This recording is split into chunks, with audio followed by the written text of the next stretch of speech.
Wait, now I want to hear more about home births. So, did you do everything without an epidural then? Oh, yes. So, you just did it all at home. You literally did it all at home. Where did you give birth? Well, my first child, I gave birth at a different home because we lived in a little townhouse, and his name is Orion, and I gave birth to him on the living room floor. And my second child was upstairs in my bedroom in this new house. And yeah, I hired a midwife for both births. And the midwife, especially as you're coming up to like 2 months before you're about to give birth, you meet with them once a week. They check your blood pressure. They use the old school like thing to listen in on the belly to hear the baby's heart. And they just monitor more through the heartbeat and how you're feeling.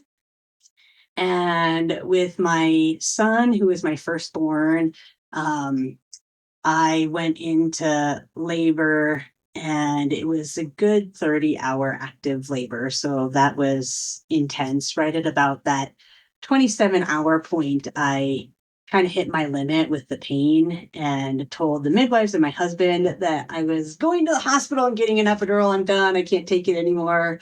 And so they let me be for a while they were preparing themselves to get me to the hospital. I had a hospital bag packed, but like you got to put a toothbrush in it. And so I had like a 20-point list of all the things that I use on the daily that my husband had to run around and try to find and put in my hospital bag. He was like, what the? There's a 20-point hospital bag list. Her bag's not packed. But anyway, I am on my own. And because I had been a psychic doula before I had kids, so I'd been to maybe 60-ish, maybe a little bit more births. And I'd seen a lot of hospital births doing that.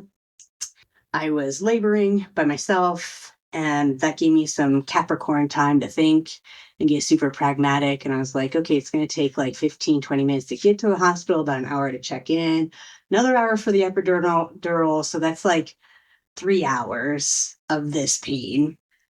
Got it. And then being old, they'll probably only give me an hour before they rush me in for a C-section. So I got like maybe 4 or 5 hours to endure this.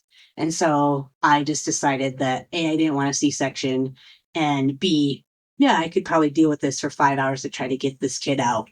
And so we did it, and it was super painful. I will not lie.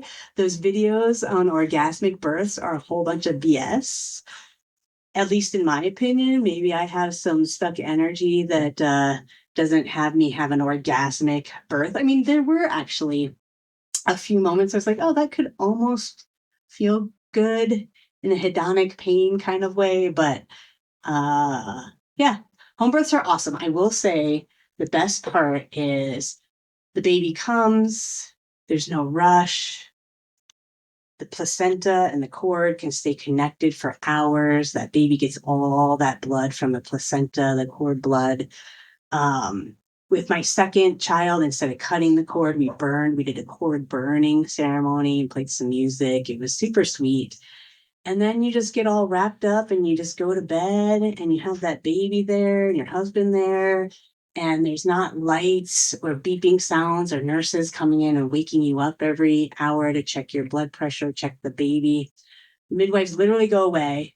And like 15 hours later, they come back and check in on you. And so you really get like that very first sweet moment of like just uninterrupted sleep time. And I really do think both my kids sleep well because of that.